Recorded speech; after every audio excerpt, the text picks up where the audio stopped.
Hello, this is Chef John from foodwishes.com with warm goat cheese and peach tartine. That's right, and all a tartine is a fancy French word for an open-faced sandwich. Really the same thing, but if you call it tartine, you do get to charge a couple more dollars. And by the way, August is National Goat Cheese Month, and one of my many missions on this earth is to somehow get Americans to eat more goat cheese. And besides that, peaches are just unbelievably awesome right now. So we're going to pair those together to make an incredibly delicious and quick summer lunch. So step one, we're going to need some nice thick sliced bread. I'm using a loaf of French bread. This is sourdough, which is always a nice choice. And when I say thickly cut, I mean it. These should be between 3/4 and an inch thick. What's that, 7/8? I've never been that good with fractions. I usually screw those up like 5/3 of the time. It's terrible. All right, so we're going to take some thickly cut bread and we're going to toast it.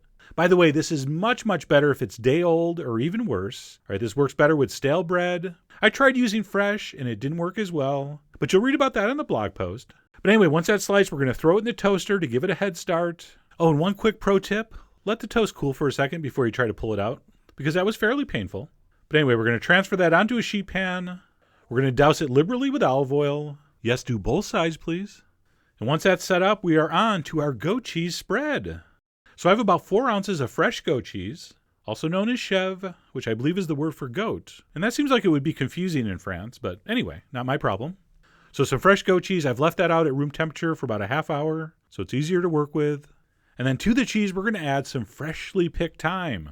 By the way, this is why you have to have a thyme plant in your windowsill or garden. You could find yourself with peaches, cheese, and bread, but you're probably not going to walk to the store to buy a bunch of thyme to get like 2 teaspoons. But if you have in the backyard, you just pick a little and it's so easy. And by the way, as I'm picking this, I'm kind of squeezing those little leaves together to release those oils. It just smells incredible. I mean, you make this, you're going to have the best smelling fingertips in the neighborhood. And just assume that. Don't go trying to prove it. And then after the thyme, we're going to add a whole bunch of freshly ground black pepper.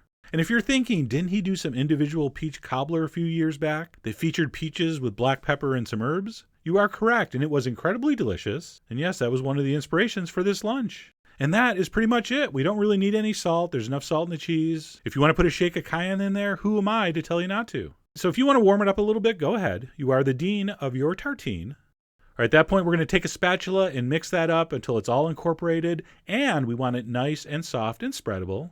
And then go ahead and divide it between your 2 toasts. And as you're doing this step, you only have 2 things to worry about. Number 1, that you get the same amount on each. And number 2, that you spread it all the way to the absolute edge of the toast. Because we're going to finish this under the broiler. If there's too much exposed bread, it will burn. And it just won't be as good, okay? So spread it all the way to the edge, just like you see me doing here. And then once you've done that, you're going to top it with 3 beautifully thick slices of the sweetest, ripest summer peach you can find. That is just a sight to behold. And it's going to take all your willpower to just not eat it right now, which, by the way, would not be a bad idea. Totally delicious. But try to hold off because it's just so much better warm. And of course, if you don't have access to peaches and you can't find or don't like goat cheese, feel free to substitute with order a pizza. Okay, final step before these go under the broiler. We're going to give the tops a little drizzle with olive oil and then just a little sprinkling of salt. It's going to bring out the sweetness in those peaches. And that is ready for the oven. And by oven, I mean broiler. So I'm going to brown that about 6 inches under the broiler, which is set to high heat. And it's going to take a couple minutes. But you'll know when you're done. The top and edges will be kind of browned and the cheese will be heated all the way through. And that warm goat cheese and peach tartine is done.